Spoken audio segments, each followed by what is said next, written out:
एक बार की बात है, गीता और टीना नाम की दो सहेली थी।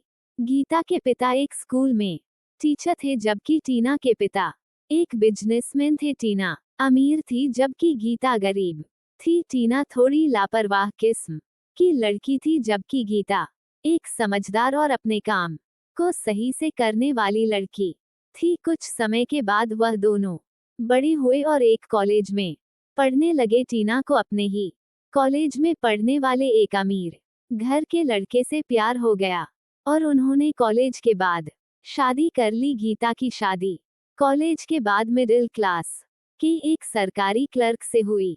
शादी के कुछ सालों के बाद जब गीता रास्ते में सब्जी लेने जा रही थी, तभी उसके पास एक लग्जरी कार आकर खड़ी हुई। उस कार में से टीना उतर दोनों ने एक दूसरे का हालचाल पूछा। गीता ने टीना को अपने घर पर आमंत्रित किया।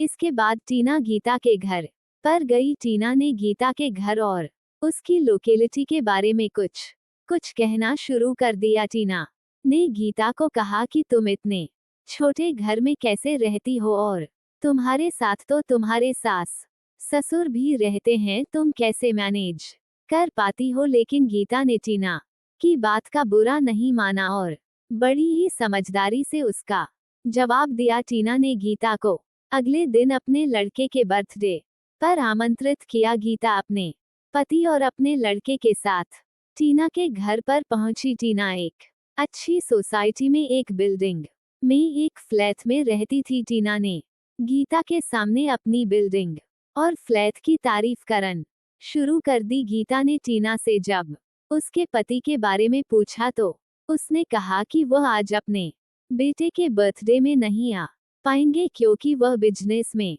बिजी है। थोड़ी देर के बाद उन्होंने बेटे का बर्थडे सेलिब्रेट किया। इसके बाद गीता अपने पति और बच्चे के साथ अपने घर पर वापस लौट आए। कुछ दिनों के बाद शहर में एक बड़ा भूकंप आया, जिसके कारण टीना जिस बिल्डिंग में रहती थी वह भी धराशायी हो गई। जब गीता को इस बारे में खबर लगी तो उसने टीना को फोन किया। टीना ने बताया कि हादसे के वक्त वह बिल्डिंग में नहीं थी, लेकिन अब उनके पास रहने के लिए घर नहीं है। गीता ने अपनी सहेली को जब तक दूसरे घर का जुगाड़ नहीं होता अपने घर में आने के लिए कहा। टीना अपने पति और बेटे के साथ गीता के घर पर गई। गीता ने टीना को दूसरे घर के जुगाड़ होने तक अपने घर में बड़े प्यार के साथ रखा।